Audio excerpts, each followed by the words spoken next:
Yeah! What's up, Schwartzian peeps? Today we're going to do something a little bit different. We're going to practice to beats and rhythms. Now what I'm going to do is, I know everybody doesn't have the same system or whatever, but I'm going to show you what I use and then ways to incorporate different beats into your practice rhythm. So what we're going to do today is we're going to take some single note stuff with some pentatonic lead lines and show you how to apply it over different types of rhythms. And then in the next lesson, I'll do more song-oriented chords, blah, blah, blah, blah, blah. But the point is, you're always going to be, when you play in a band, be playing to a beat. So practice to beats in order to kind of be able to get into that pocket. And then when you get into a band, you already have that feeling of what it's like to play around with different beats and accents and music. So one of the things I highly, highly recommend is always practice to a metronome or to some kind of a beat. A beat makes it way more fun. So let's get started. Let me show you what I got here, and then we'll get into some jamming. All right. So what I have here is I have an Apple computer. You know, whatever works is great. For this demonstration purpose, I got a Apple laptop, a 15-inch MacBook Pro. And I'm just using a program that comes on the computer already called GarageBand. So let me close out of GarageBand so I can show you this whole process here. So down in the tool bar here, there's a little guitar, and it comes on all Apple computers. So what you do is you click onto GarageBand, and it's going to initialize GarageBand. And what we do is, it's already going to load up a song, but what you do is you would just go into the new song category, and just so you have this kind of a screen. It has a default setting where I think you get a piano or whatever. And then what you do is, over here in the corner, in the right-hand corner, there's a little eye. And what you do is you just click on that eye, and that brings up this panel over here. Now, I don't know if you can see that very well, but over in this panel, you have different beats and all sorts of things that you can use. I just go to the little icon that says beats, and you click on that, and it gives you a whole thing down here to choose from different beats. Now you have tempos and key and, you know, how many beats are in the loop. But if you just go down and you pick any random beat and click on it, right, it's just going to go until you click on it again. So what I'll do is, to keep things different and exciting, when I practice, I'll go through and I'll pick different tempos and different beats.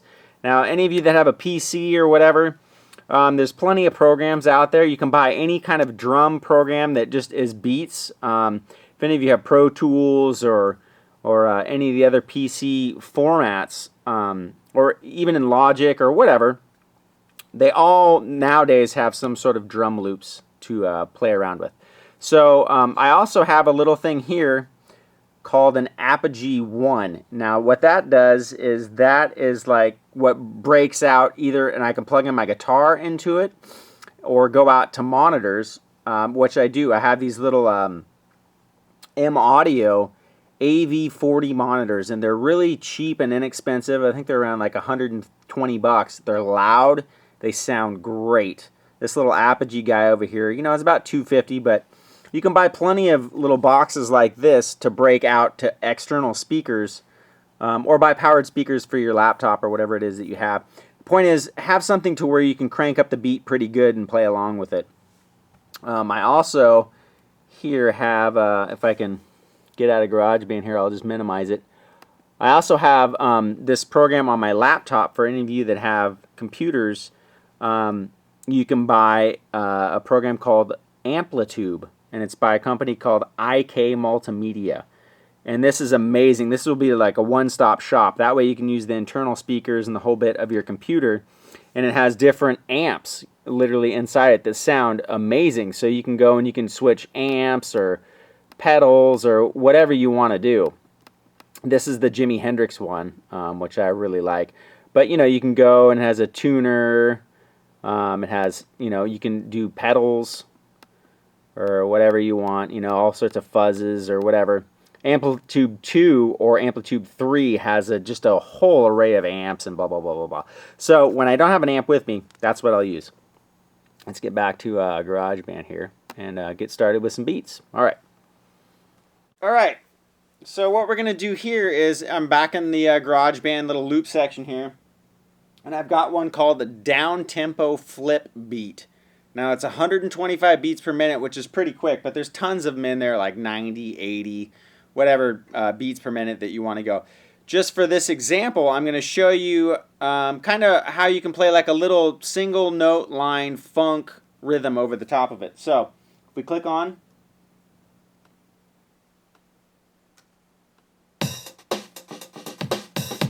Now, one thing you want to watch for is the accents of the drum beat, right? You listen to the bass drum, the snare, and the hi-hat, and you try to play off of a rhythm onto that. So I'll just take on the D string, 5th fret and 7th fret, and I'm just going to pick on that one little string here on the D string.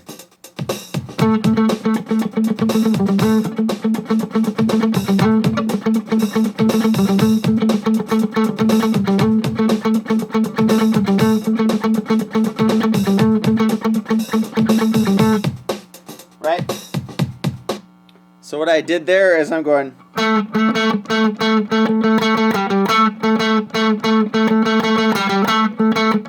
So all the accents are on the upstrokes. So it's down, down, up, up, up, up, down, up. Right? And that's on the downstroke. So it's.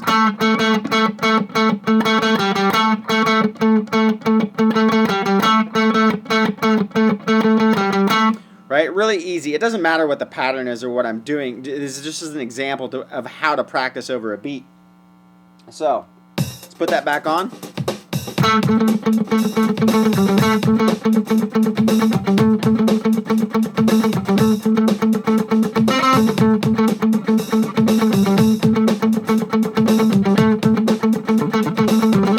Right? So you can do that. You can also go down to adjacent strings.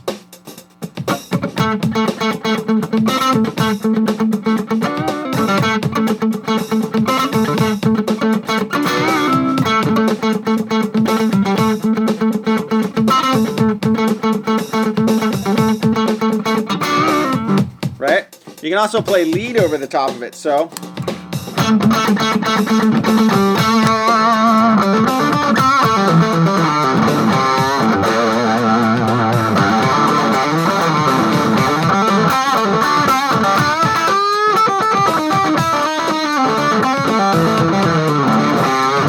So, what you're trying to do is you're trying to play in the pocket of a groove. So that's why I suggest practicing to the beat, right? So you can sit there and you can just, do that stuff till the cows come home. But unless you can play it within a beat or a rhythm or a context of a song, it's just noodling, right? So when I went to music school, the first thing they did was they sat me down, and even though I went to a really short course, is they really wanted me to concentrate on playing in the pocket, right? So I'll give you an example of what playing in the pocket is not, right?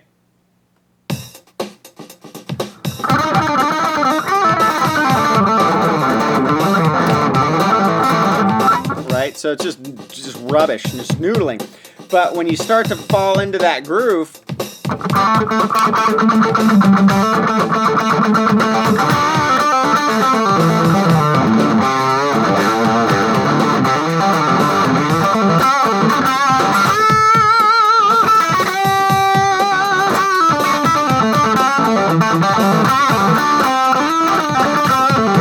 right?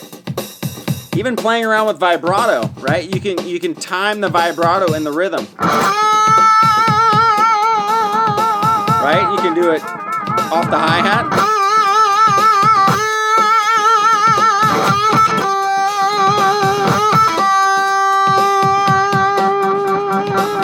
right? So even your vibrato starts to land into the pocket of the song. So play around with that. Obviously pick a shorter beat, but in that instance, you're just doing like an eighth note. So if the beat was, you're going dun dun dun dun dun dun, you know, with the so it's 1 and 2 and 3 and 4 and, right, in between each beat.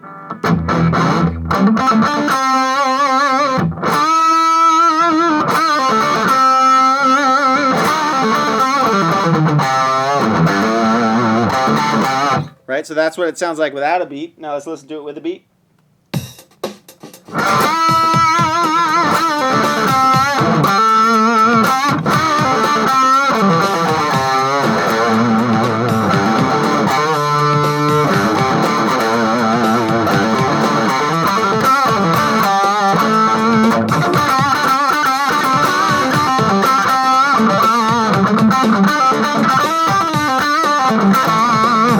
Right? So the point is just find that pocket, that groove, but start simple like what we were doing before, even just like a 1 string.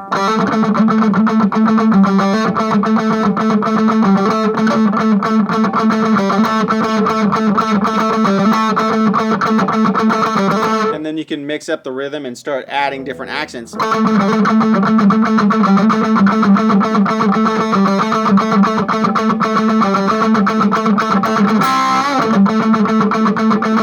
Right? So you kind of make up a little groove and then apply it to the beat.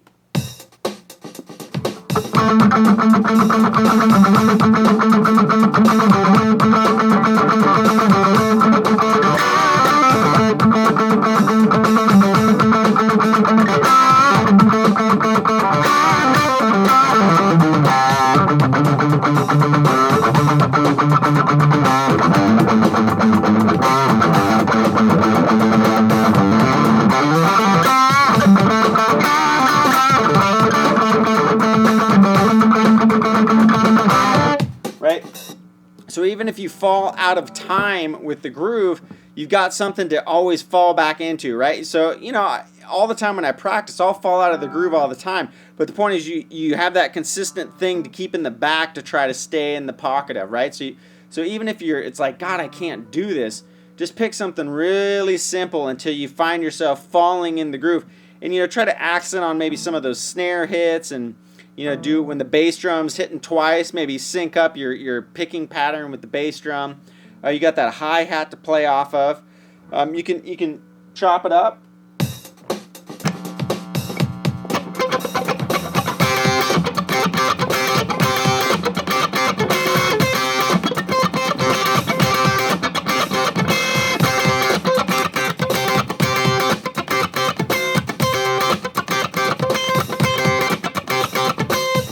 Right? So this rhythm hand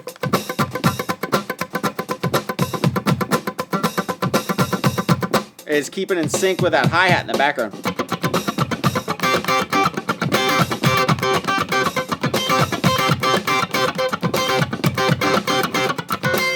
Right? And I'm just accenting. All I'm doing is I'm picking the E and the B string, 8th fret, right out of the pentatonic scale, and then going to the 7th fret B, 8th fret. Right? So I'm just playing 2 strings.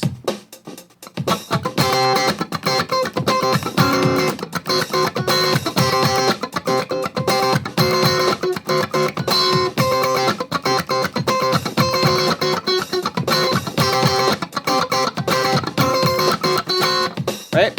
So something as simple as that.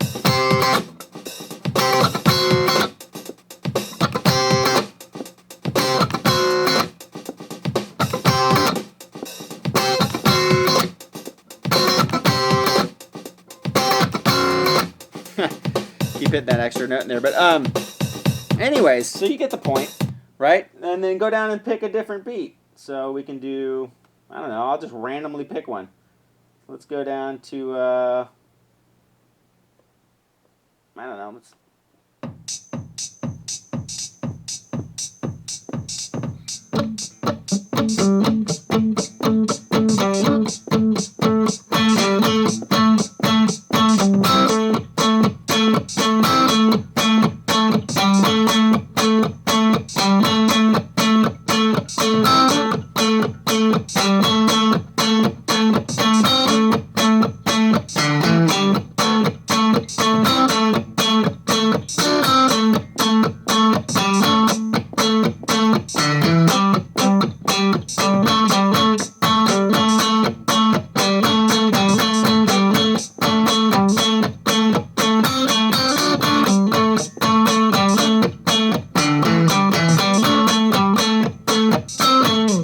so even right there, some beat that I would never, pick in a million years if I was writing a song, but it's an easy beat to incorporate into a practice regimen, right? And what's great about that is pick beats that you would never use. Like if you're a metal player, pick some like R&B grooves or something. You'll be way surprised where it takes you and opens you up as a player to start messing around with different types of rhythms and loops. Like I said, when you open up that program, you can just press on each groove and it'll play until you press it again. So it'll just loop over and over and over again, and just really try to play along and get down. Getting in the pocket just means fitting into that rhythm and establishing a groove, and that's really what starts to open you up and really make you tight as a musician. When you play with a band, you'll notice, for the first, few times you do it, it's like, wow, now I gotta think about all this other stuff. And it gets you into feeling the music more than just thinking about it, right? So you can think all day, but as soon as you get a beat, and it's like, you gotta stop thinking so much and just try to feel the music. So that really helps. And also that, and these loops are perfectly syncopated. They're in time. So it gets you used to playing with a drummer or whatever loop you pick, something that's a constant rhythm in time, like a metronome, but more exciting. It gives you more to play off of. Sometimes a metronome can be difficult because they're just a tick each beat, whereas this has hi-hats and kicks and snares and stuff to really help mess around and keep you in that beat structure. Now, obviously, if you don't have a computer, you're probably not going to be watching me, but you can always buy a metronome and achieve the same thing, or a drum machine, if you can't afford a program on your computer. So anyways, keep that in mind. Give that a shot. Next lesson, I'll apply it more to chords and rhythm, but that's just a basic overview of what you can do with loops and little single note lines and soloing over a drum loop. All right? So give it a shot.